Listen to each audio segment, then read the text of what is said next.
요한복음 8장 29절. 나를 보내시니가 나와 함께 하시도다. 내가 항상 그의 기뻐하시는 일을 행함으로 나를 혼자 두지 아니하셨느니라. 그리스도인들은 영적 세계를 잘 모르면서도 자기에게 불리한 것은 전부 마귀 취급을 하는 경향이 있습니다. 나와 기질이 잘 맞지 않는 남편도 마귀, 나를 괴롭히는 직장 상사도 마귀, 이런 식으로 생각하는 경향이 있는 것 같습니다. 이렇게 대결하는 구도 속에서는 영적으로 성숙해가는 것이나 좋은 인간관계를 맺는 것이 쉽지 않을 것입니다. 이러한 경직됨은 그리스도의 몸된 하나된 교회를 분열시키고 고통스럽게 하는 것입니다. 그러므로 그리스도인들은 무엇보다도 관용과 사고방식의 유연함을 가지는 것이 필요합니다.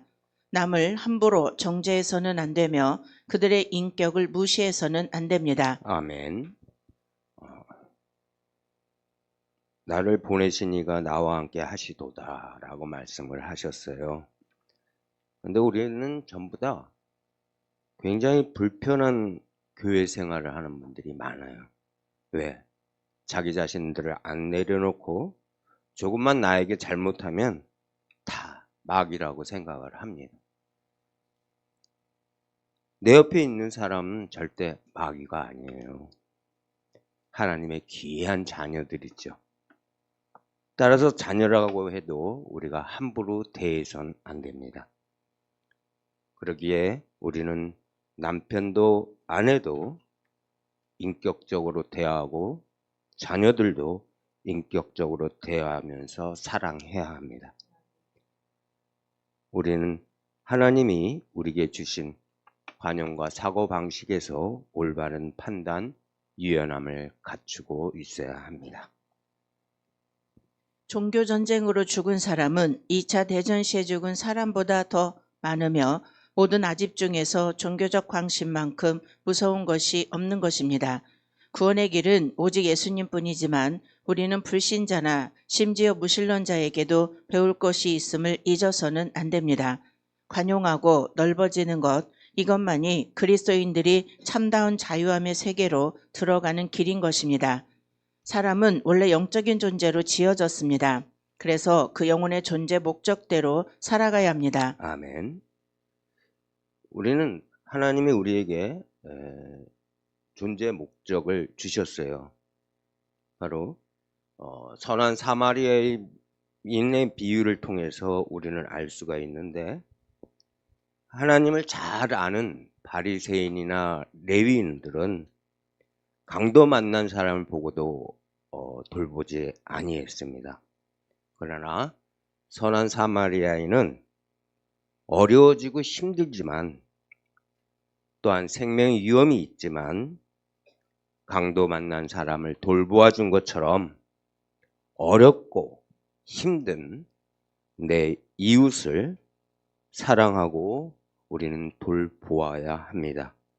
따라서 우리들의 모든 삶에 기뻐하는 하나님의 뜻을 깨닫는 저와 여러분들이 되시기 바랍니다. 그 존재 목적에 반하는 삶은 하나님이 기뻐하지 않습니다. 요한복음 8장 29절. 나를 보내시니가 나와 함께 하시도다. 내가 항상 그의 기뻐하시는 일을 행함으로 나를 혼자 두지 아니하셨느니라. 이 말씀에서 하나님께 대한 예수님의 믿음을 볼 수 있습니다. 예수님께서 말씀하십니다. 하나님은 항상 나와 함께 계신다. 결코 하나님은 나를 혼자 내버려 두지 않으신다. 예수님이 십자가에서 죽을 수 있었던 것도 이 믿음이 있었기 때문입니다. 나를 보내시니가 나와 함께 하시도다. 내가 항상 그의 기뻐하시는 일을 행함으로 나를 혼자 두지 아니하신다. 예수님은 내가 하나님이 기뻐하시는 일을 행하는 동안 늘 함께 하실 것이다 라는 믿음을 가지고 있었습니다. 하나님을 기쁘게 하는 것, 하나님께서 기뻐하시는 일을 하는 것이 인생입니다. 아멘. 오늘 말씀처럼 예수님은 항상 하나님이 함께 하셨다고 말씀을 하십니다. 따라서 우리가 하나님이 함께 하기 위한 조건은 무엇이냐? 바로 하나님이 기뻐하시는 일을 했기 때문입니다. 그러면 하나님이 기뻐하시는 일, 그것은 무엇일까요? 바로 우리가 서로 사랑하는 것입니다. 내 자녀도, 내 남편도, 내 아내도 함부로 대해서는 안 됩니다. 내 아내를 사랑하고 남편을 사랑하고 자녀를 사랑하는 우리 모두가 되어서 하나님이 기뻐하시는 일, 그 일을 따라 하는 저와 여러분들이 되시기 바랍니다. 지금부터 하나님께서 함께 하시는 영적인 세계를 알아보겠습니다. 첫째, 능력의 측면. 영적 세계의 첫 번째 단계는 능력의 측면입니다. 이것은 은사와 능력과 권능을 얻어 마귀를 물리치는 것입니다. 주님께서는 가는 곳마다 병든 자들을 고치시고 귀신을 쫓아냈습니다. 사람들은 이것을 보고 몹시 놀랐으며 제자들은 그들도 주님의 이름으로 귀신을 물리치게 되자 몹시 고무되었습니다. 아멘. 하나님 세계는 영적인 세계에 3단계가 있다고 했습니다. 그 첫 번째 단계가 능력의 단계고 정말 3단계에서 애굽의 단계입니다. 하나님은 온갖 은사적인 부분에 대해서 많은 사람들은 역사가 일어나는 것을 초기에는 경험을 합니다. 그래서 은사가 중요한 줄 알아요. 그리고 그게 굉장한 능력으로 받아들입니다. 그러나 하나님은 이런 은사조차도 하나의 기능으로 불과하다고 말씀을 하십니다. 이것은 바로 영적인 단계가 아닌 육적인 단계가 되기 때문입니다. 누가복음 10장 17절에 70인이 기뻐 돌아와 가로되 주여 주의 이름으로 귀신들도 우리에게 항복하더이다. 그러나 제자들이 이 영적 전투에서 항상 승리했던 것은 아니었습니다. 어떤 경우에는 악한 영이 어느 사람을 붙들고 있는 것이 분명했음에도 불구하고 제자들은 그 귀신을 쫓아내지 못했습니다. 주님께서 그 귀신을 쫓아내신 후에 제자들이 자신들의 실패한 이유를 물었습니다. 그러자 주님은 오직 기도를 통해서만 이러한 능력을 얻을 수 있다고 말씀하셨습니다. 마가복음 9장 25절에서 29절. 예수께서 무리에 달려 모이는 것을 보시고 그 더러운 귀신을 꾸짖어 가라사대 벙어리 되고 귀먹은 귀신아 내가 내게 명하노니 그 아이에게서 나오고 다시 들어가지 말라 하시매 귀신이 소리 지르며 아이로 심히 경련을 일으키게 하고 나가니 그 아이가 죽은 것 같이 되어 많은 사람이 말하기를 죽었다 하나 예수께서 그 손을 잡아 일으키시니 이에 일어서니라.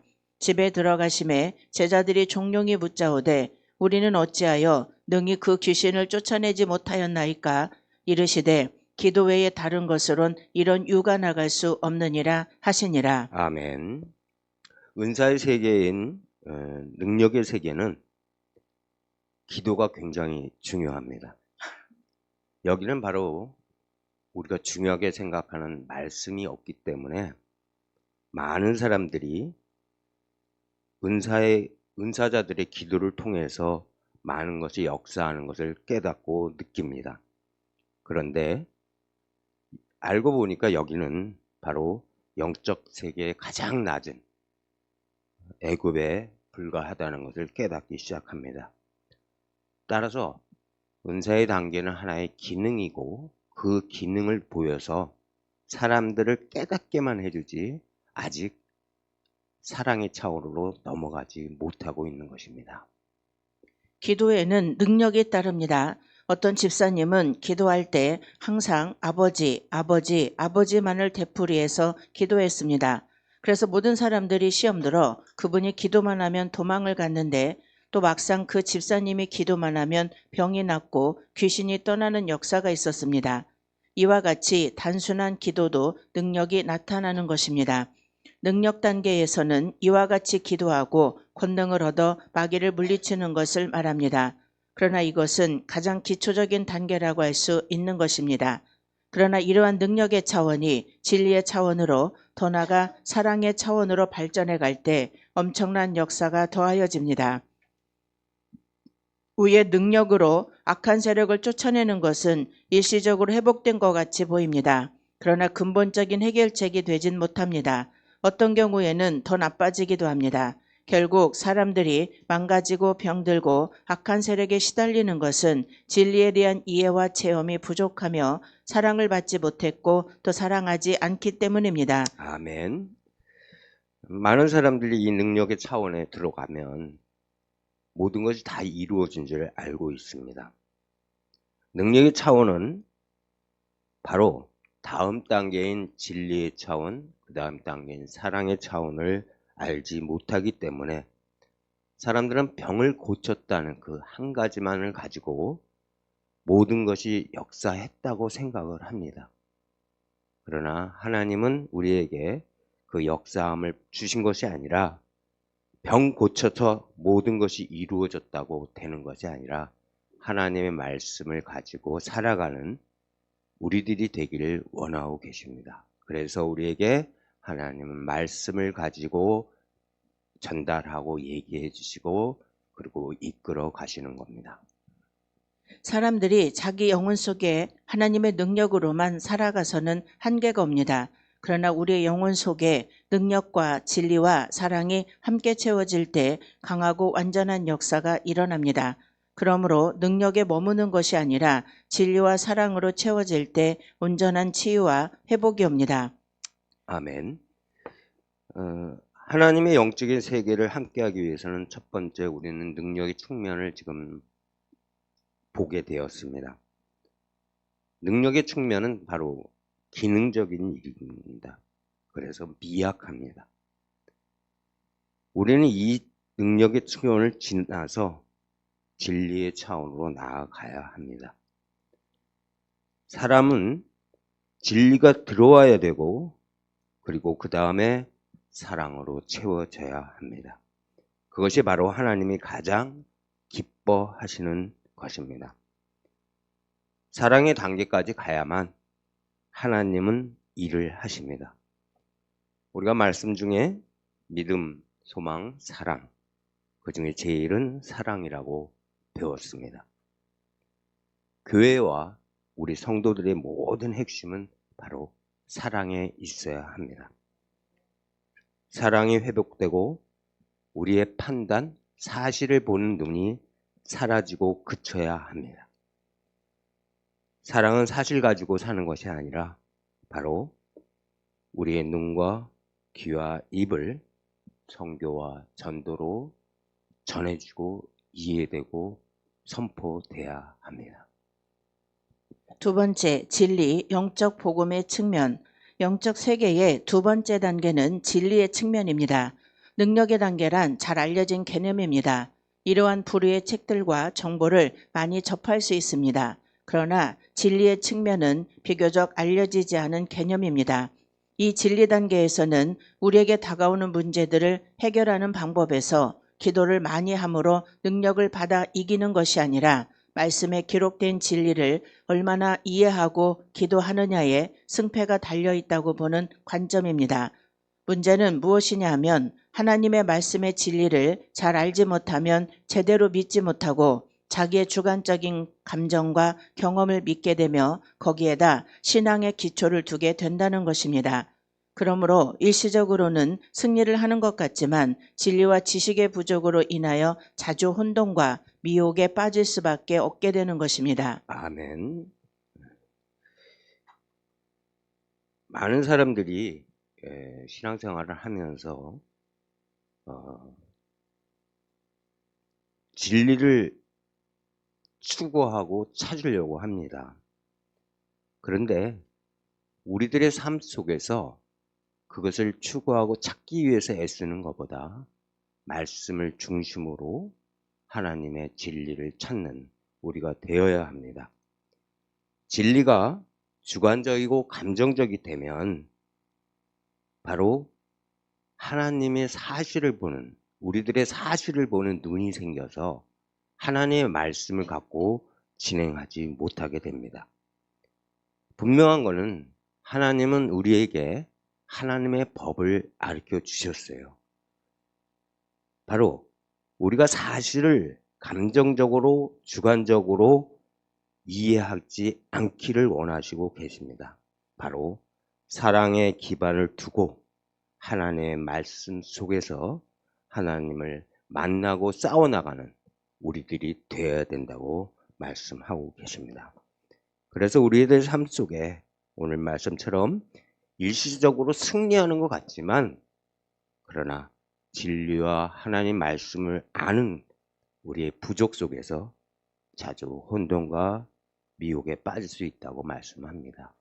따라서 우리가 정말 하나님 말씀을 찾아가고 그 말씀 중심으로 살아가기 위해서 애쓰는 저와 여러분 되시길 바랍니다.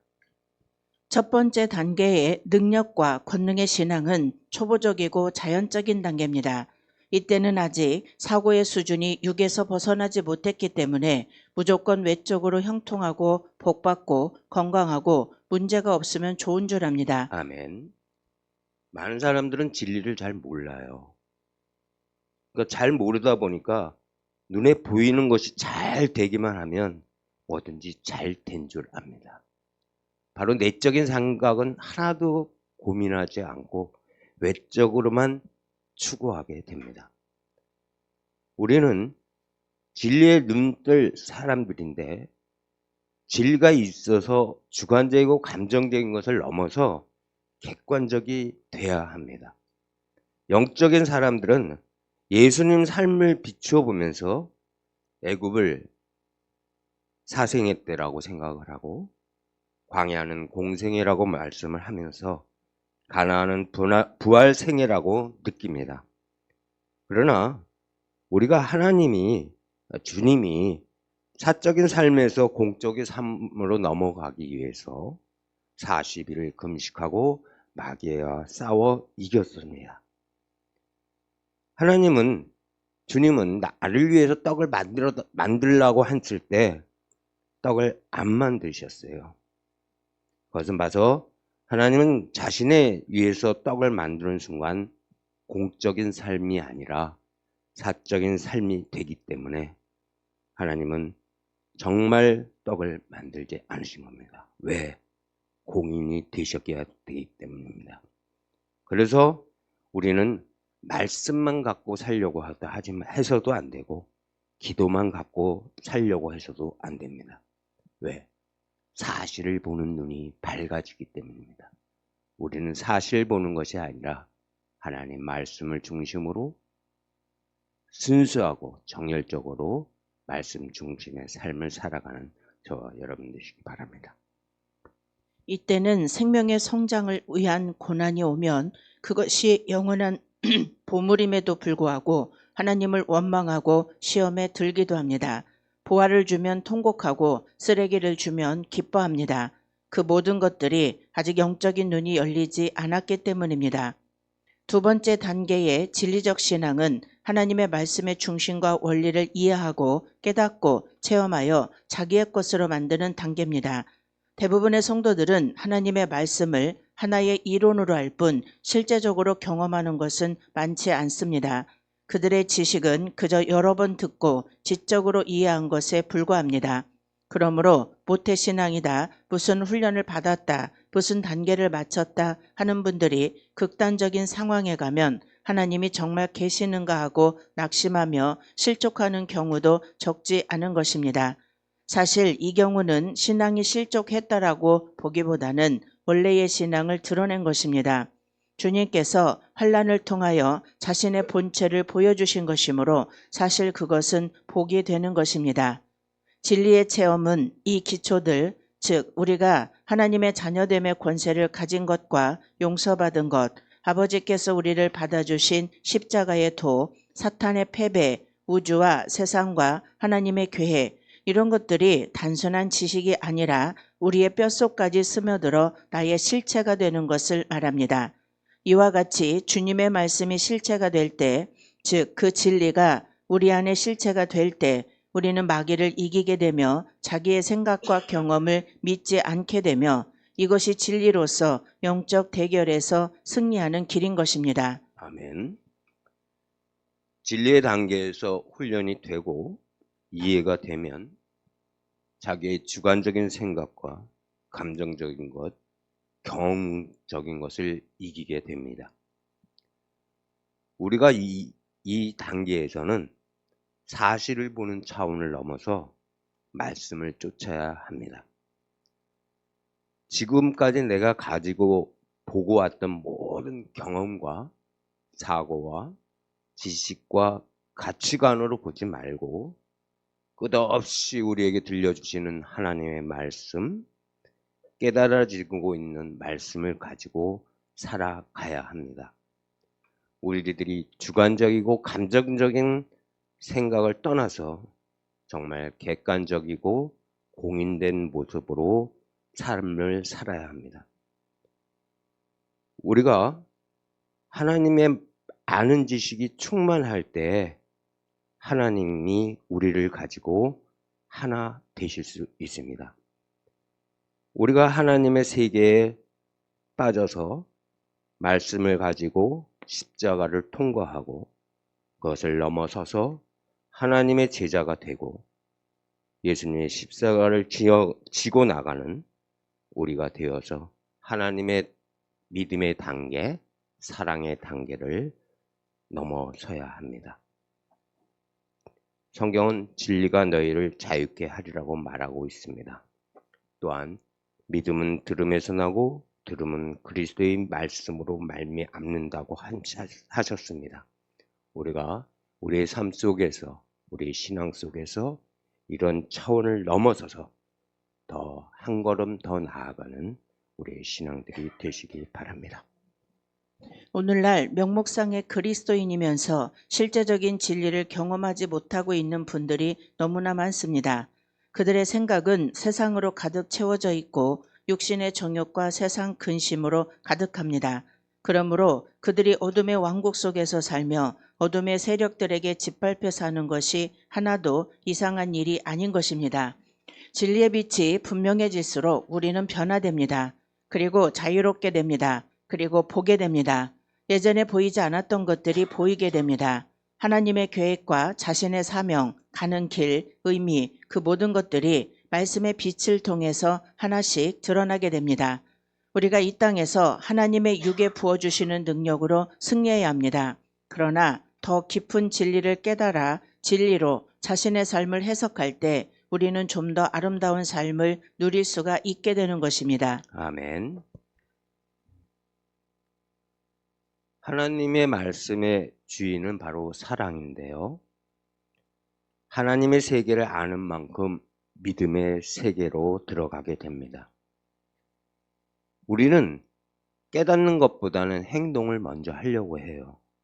그러나 하나님은 우리에게 바라시는 것이 깨닫는 것입니다. 그래야 하나님의 뜻에 맞게끔 행동을 할 수 있는 것입니다.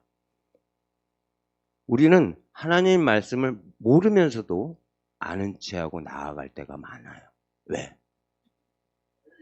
자기 확신이 많아.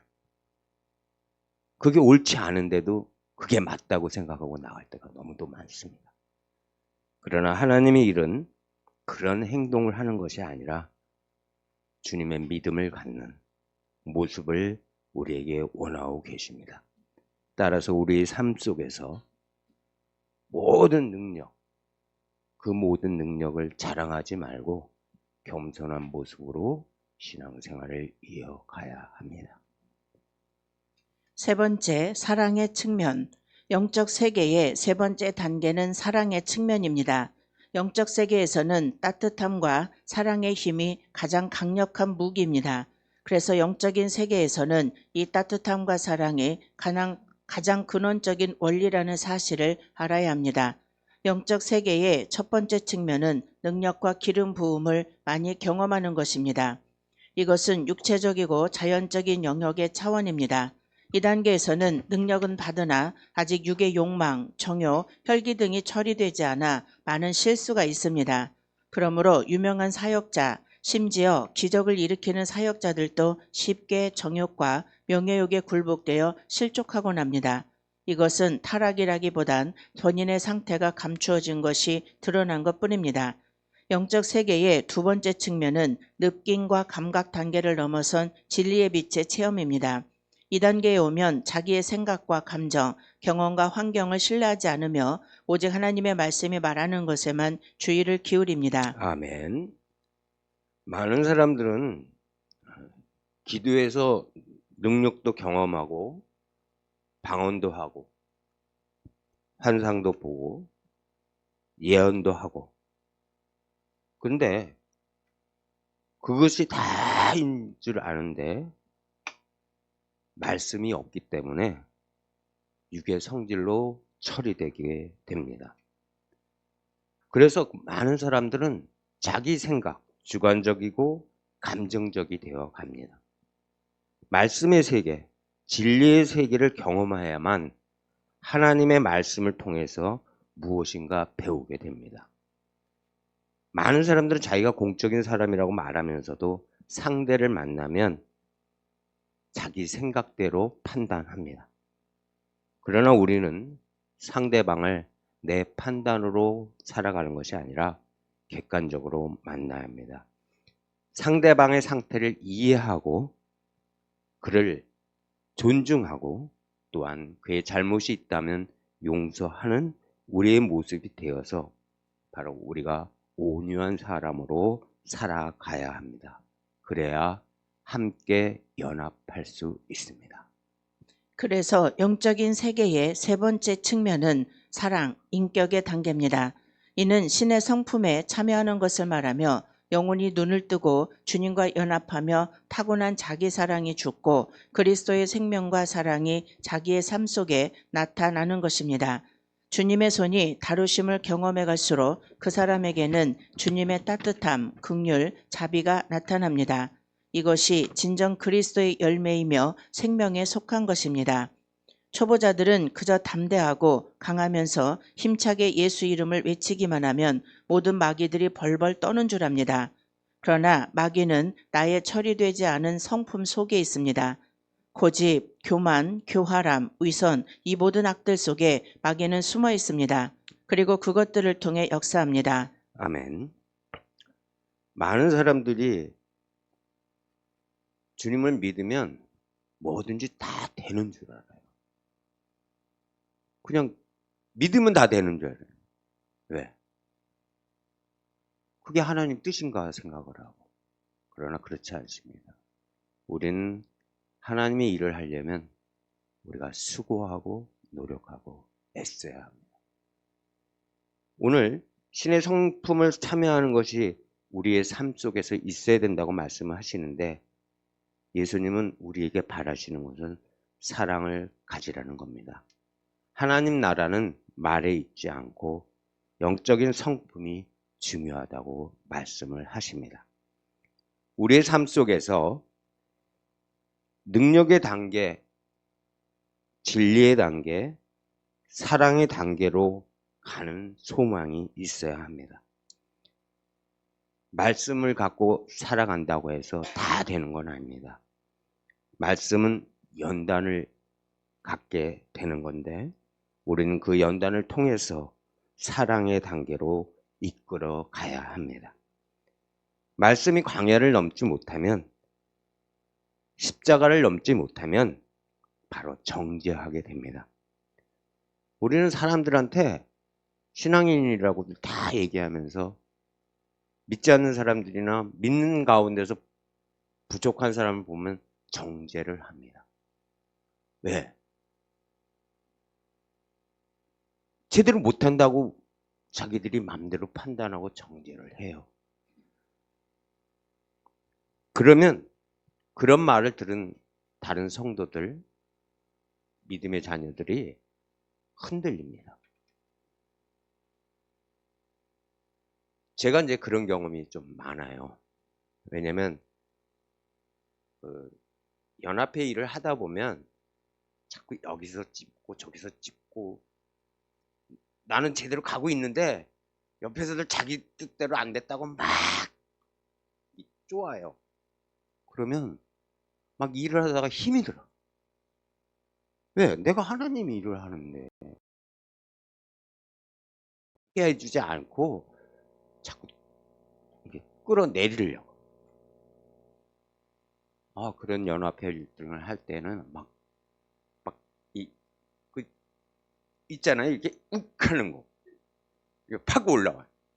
근데 그걸 다시 내가 내려놓으려고 그러니까 엄청 힘들어. 우리 믿음의 식구들이 다 똑같은 생각으로 하나님 일을 해야 되는데 자기 생각과 조금만 틀리면 그냥 뭉그러뜨리려고 그리고 자기 생각을 올리려고. 근데 우리 그럴 필요가 없어요. 하나님은 그걸 원하시는 게 아니니까.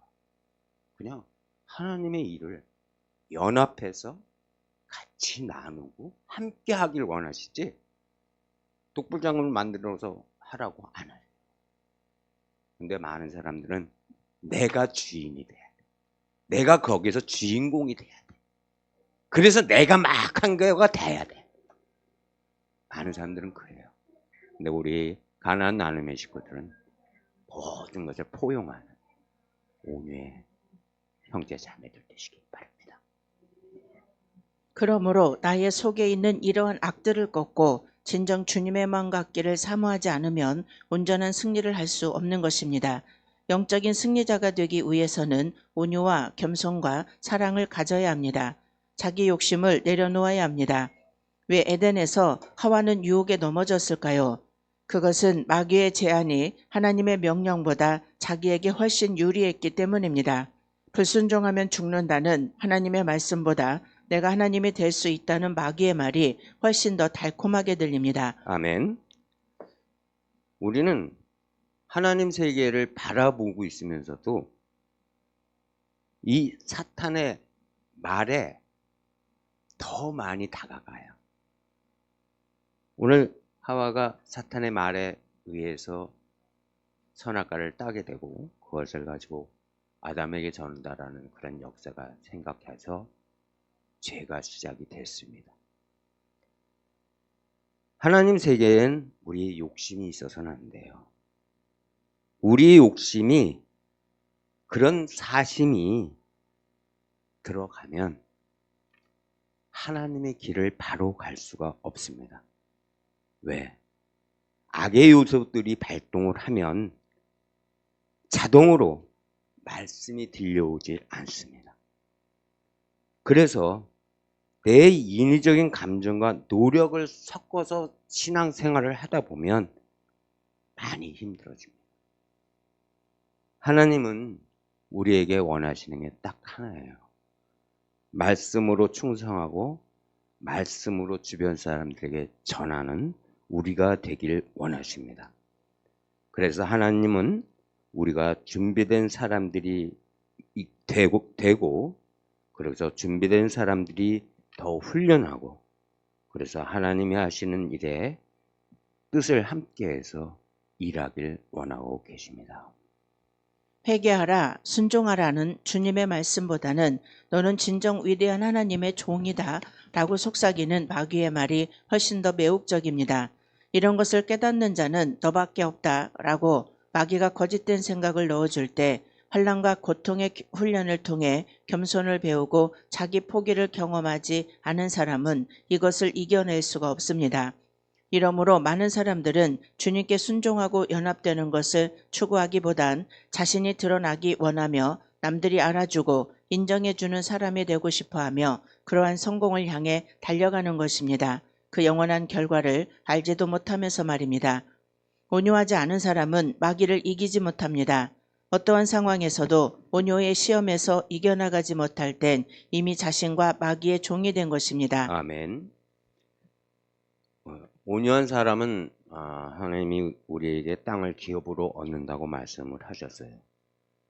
그래서 우리의 영적인 세계에서는 온유가 굉장히 중요합니다. 많은 사람들은 우리가 하나님의 일을 하면 다 온유해지고 바로 되고 모든 것이 하나님 뜻대로 살아갈 것 같이 생각을 합니다. 그러나 우리는 개인의 생각이 더 강하게 작용을 합니다. 하나님이 우리에게 주신 것 그것을 찾기보다는 내 중심대로 먼저 생각을 합니다. 하나님 그래서 우리에게 온유한 사람이 되길 원하고 계십니다. 온유한 것은 바로 판단하지 않는 겁니다. 우리는 새로운 사람들을 만나거나 다른 사람을 바라볼 때 많은 사람들이 판단을 해요. 옳고 그름, 잘하고 못하는 거. 그래서 그 사람을 판단하고 나서 사람을 만나요. 그러니 그쪽에서 상대방은 그것을 받아들일 수가 없는 거죠. 그래서 우리 믿음의 식구들은 남을 판단해서는 안 됩니다. 사실을 보면 안 돼요. 오로지 하나님이 우리에게 사랑의 단계, 온유의 단계를 열어주신 것처럼 우리의 사람을 대하는 것이 바로 사랑의 단계로 전해져야 합니다.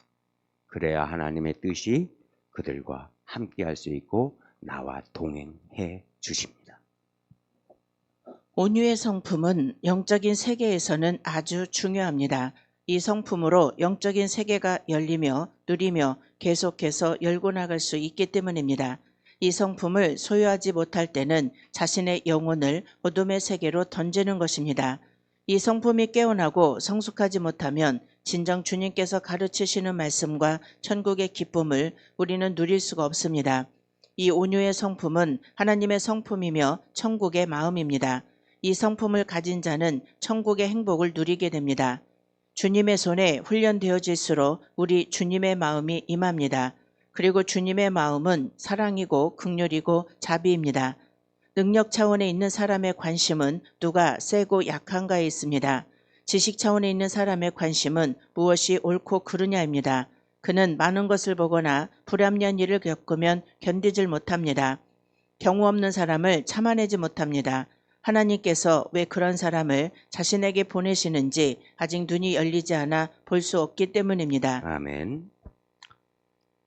능력의 차원에서는 누가 기도를 많이 하나, 누가 은사를 많이 하나, 바로 이런 것을 원하고 있어요. 그러나 진리의 차원에서는 또한 누가 옳으냐 그르냐 이런 것을 찾습니다. 많은 사람들은 진리의 차원에서 불합리한 일을 보면 정의감이 넘쳐서 못 참습니다. 그러나 하나님의 세계, 그런 세계가 아닙니다. 정의감을 갖고 가는 것이 아니라 온유와 사랑으로 가야 합니다. 하나님은 사생에서 공생애로 넘어가는 동안 십자가를 지셨습니다. 여러분과 나를 위해 말씀을 가지고 말씀을 적용하면서 우리의 생각 버려야 합니다. 광야에서는 율법이 시작되었고 용서와 사랑이 없습니다. 그냥 옳고 그름만 지적을 했습니다. 그러나 말씀이 시작되면 사랑과 용서가 이루어집니다. 우리는 율법의 차원에서 말씀을 들었지만 그것을 실천하지 못하고 이해하지 못합니다. 왜? 말씀을 알지만 그 말씀을 가지고 나를 건들면 대부분 무너집니다. 왜? 나를 건드니까.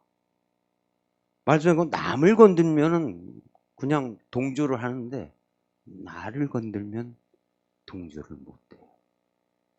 사람들은 언제나 자기 중심적이기 때문에 그렇습니다.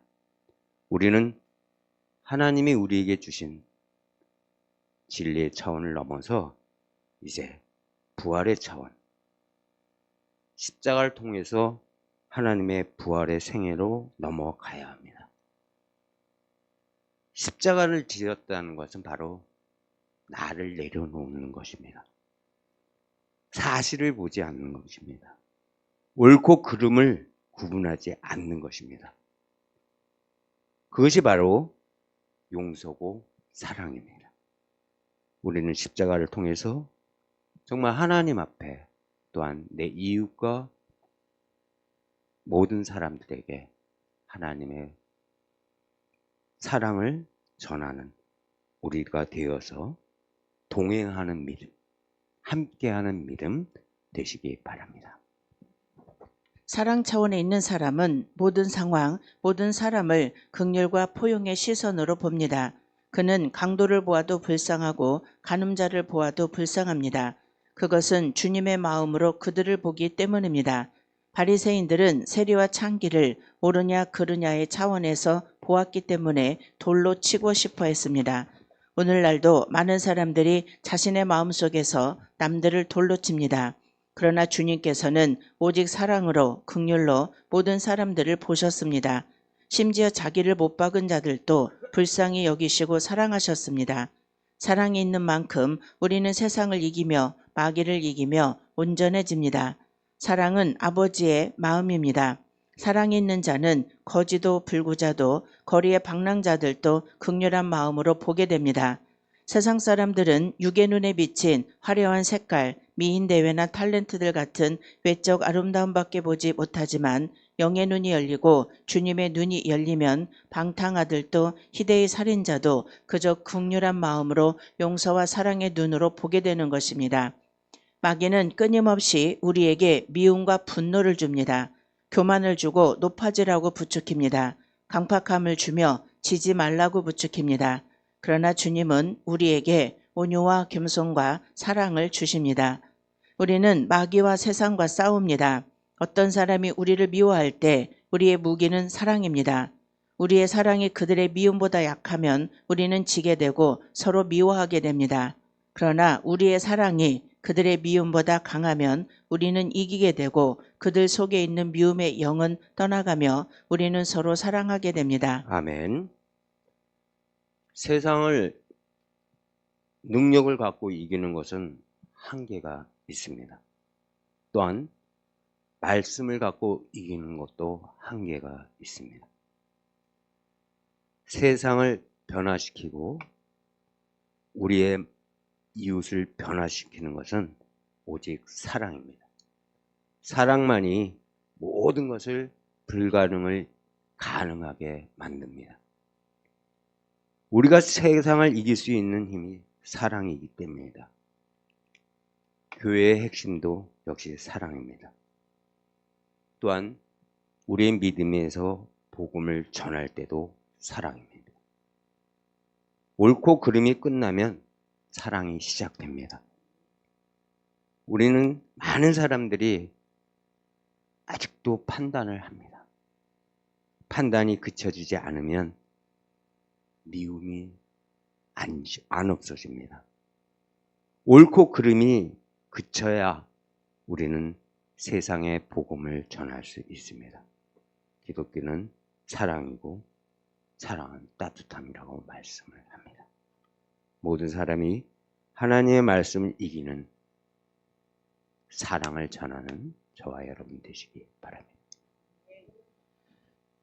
기독교는 사랑이고 사랑은 따뜻함입니다. 사랑은 아름다움입니다. 가까이 있는 사람들, 진정 우리에게 주님께서 보내신 소중한 사람들, 하나님은 우리에게 먼저 그들을 사랑하는 훈련을 하게 하십니다.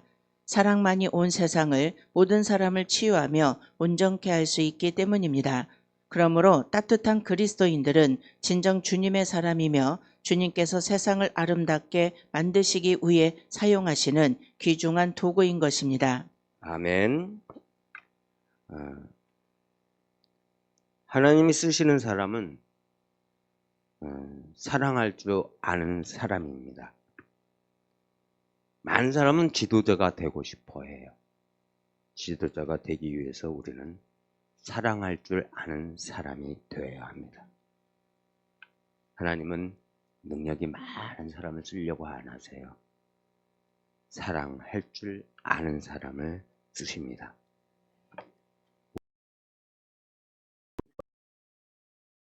하나님은 대접받는 사람을 원하지 않으세요. 섬기는 사람, 용서하는 사람, 판단하지 않는 사람을 사용하십니다. 그리고 그들을 통해서 사랑을 전달하십니다. 많은 이 시대의 사람들은 용서한다고 합니다. 그런데 실제 용서를 하지 않아요. 왜? 사랑이 없기 때문입니다. 사랑하는 사람은 바로 말씀을 갖고 살아갑니다. 성경에는 보면 70번씩 7번이라도 용서하라고 그러셨습니다. 그러나 우리는 나 자신이 살아가면서 이웃관계, 부부관계, 자녀관계, 직장관계에서 나 자신이 갖고 있는 사실을 갖고 살아갈 때가 너무도 많습니다. 그래서 싸워요. 그래서 부부싸움도 생기고 자녀들이 말 안 듣는 싸움도 생기고 여러모로 이웃 간의 관계도 싸움이 나게 됩니다. 그러나 우리가 사실을 갖고 살지 않으면 바로 이런 것이 사라집니다. 그것은 우리의 삶 속에서 사랑만 해야 합니다. 사랑하면 우리는 이깁니다. 하나님은 우리에게 그래서 사랑을 알게 하십니다. 감사합니다. 네, 감사합니다. 수고하셨습니다.